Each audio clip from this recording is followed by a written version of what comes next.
नमस्कार, कैसे हैं? नमस्कार, मैं हूं राकेश, आप लोगों के सामने स्वागत करता हूं। कुछ चीज़ों के ऊपर केवीएस के ऊपर थोड़ा सा आप लोगों से डिस्कशन करना था।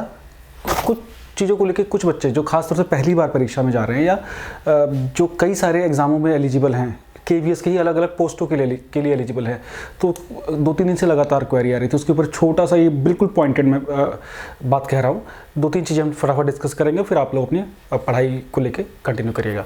देखिए, केवीएस में बहुत सारे पद हैं, तो केवीएस में बहुत सारे पोस्ट के लिए लगभग आप एलिजिबल भी हो रहे होंगे।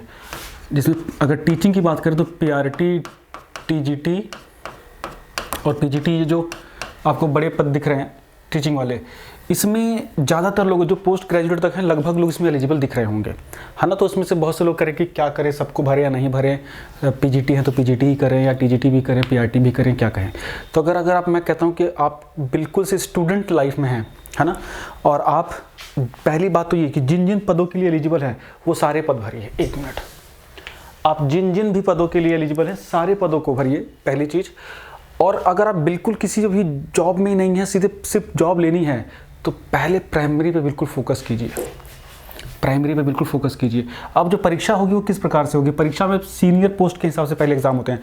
वाइस प्रिंसिपल, इसके बाद पीजीटी का पेपर पहले होगा, फिर टीजीटी का होगा, फिर प्राइमरी का होगा।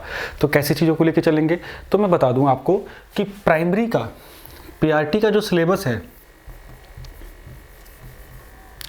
वो टीजीटी और पीजीटी का डिट्टो, मतलब इसमें 50% इसमें आएगा जो जनरल पोर्शन है।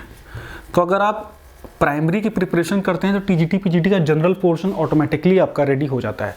और अगर टीजीटी में सिलेबस चेंज नहीं हुआ, पिछली बार की तरह ही रहा, तो वो तो सारा ही हो जाएगा। बिकॉज टीजीटी का और प्राइमरी का सिलेबस ऑलमोस्ट डिट्टो लगभग एक जैसा है, थोड़ी वेटेज में ऊपर नीचे सब्जेक्ट वही है। लेकिन अगर सिलेबस चेंज होता है, 50% में सब्जेक्ट आता है, 50% में जनरल पेपर है, तो जनरल पेपर पीआरटी की प्रिपरेशन से कवर अप हो जाएगा, ठीक। और पहले आपके एग्जाम हो जाएंगे तो कम से कम 10 से 15 दिन आपको मिलेंगे पीआरटी के लिए, तो वहाँ वो और अच्छे से ब्रशअप कर पाएंगे चीज़ों को लेके। तो अगर किसी एक ही परीक्षा पे फोकस करना है तो उस पर फोकस करना है जिसमें वैकेंसीज ज़्यादा है, सीधी बात है। तो 6,500 की तरफ आपको जाना है पीआरटी में एटलीस्ट पहले। अगर आपका सब्जेक्ट बहुत ही स्ट्रांग है तो आपको पता लग जाएगा पीजीटी देते हुए ही, है ना, कहानी समझ में आ जाएगी। तो पीजीटी के बाद आप प्राइमरी पे शिफ्ट हो सकते हैं या बीच में टीजीटी को स्किप कर सकते हैं। लेकिन मैं आपको यही कहूँगा कि आप जब प्रिपरेशन कर रहे हैं तो ये मत सोचिएगा कि मैं प्राइमरी पढ़ रहा हूँ तो मेरा प्राइमरी ही रेडी हो रहा है, टीजीटी पीजीटी नहीं हो रहा है। इसी भ्रम में लोग ना काम नहीं कर पाते। बिकॉज आधा काम तो सिलेक्शन ना कॉन्फिडेंस कराता है आपका। आपके मन में रहे कि नहीं मेरा तो टीजीटी पीजीटी रेडी हो रहा है, तो टीजीटी पीजीटी के लिए ऑटोमेटिकली आपके दिमाग में चीज़ें चलती रहेंगी, टेंशन एकदम नहीं लेनी है।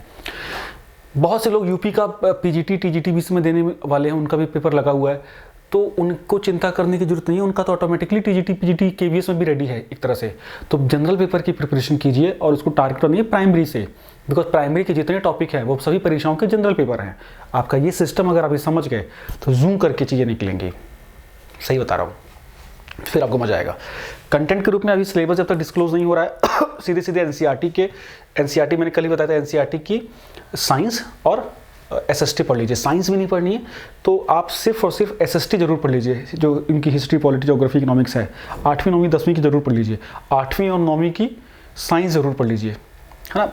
साइंस और एसएसटी पढ़ते रहिए, सब में काम आएगा, सब में। मैं ये नहीं कह रहा उनके नोट्स बनाइए, कुछ नहीं, इसको रीडिंग की तरह करिए। ये मत सोचिए कि केवीएस की प्रिपरेशन के लिए पढ़ रहे हैं, बस उसको पढ़ना है आपको, सिंपली नॉलेज लेने के लिए।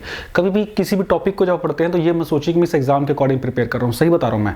उस टॉपिक को भस्म कर दीजिए, खत्म कर दीजिए उस टॉपिक को, आने दीजिए फिर कोई भी पेपर। सही बता रहा हूँ, इस तरह से चीज़ें होंगी। अब बहुत से लोगों का ये भी है कि बहुत सारी परीक्षाएं की प्रिपरेशन कर रहे हैं, कैसे कोलैब करें। सीधी बात है, केवीएस लगभग सबसे पहले होगा। केवीएस के लिए जान लगा दीजिए, ऑटोमेटिकली इसकी प्रिपरेशन आपको और एग्जाम्स में जो आगे आएंगे उसमें हेल्प करेगी। इवन पीसीएस तक के लिए भी हेल्प करेगी। सही बता रहा हूँ मैं आपको। जो साइंस वाइंस है ये सब पूरी सीधी सीधी हेल्प करती है। जीएस वगैरह लेवल पकड़ के चलिए, पेपर का लेवल अच्छा आएगा। और ऑनलाइन एग्जाम है तो आपको अच्छे से और चीज़ों को करना पड़ेगा। ऑनलाइन एग्जाम होते ही बहुत से बच्चों की एफिशिएंसी तो 20% वैसे ही रिड्यूस हो जाएगी। ये भी चीज़ों को ध्यान देना है। 7678668827 इस नंबर पे व्हाट्सअप करके बात कर सकते हैं।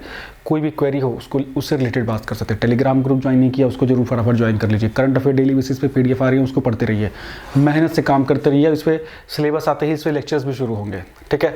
इसके साथ साथ बीओ और पीसीएस के लिए जो लोग लगातार पढ़ रहे हैं बिल्कुल इस चैनल में बने रहिए। बिकॉज इसका सिलेबस आते ही फिर हम उसकी क्लासेस एज यूजुअल शुरू करेंगे और यहाँ से चीज़ों को लेकर बढ़ेंगे।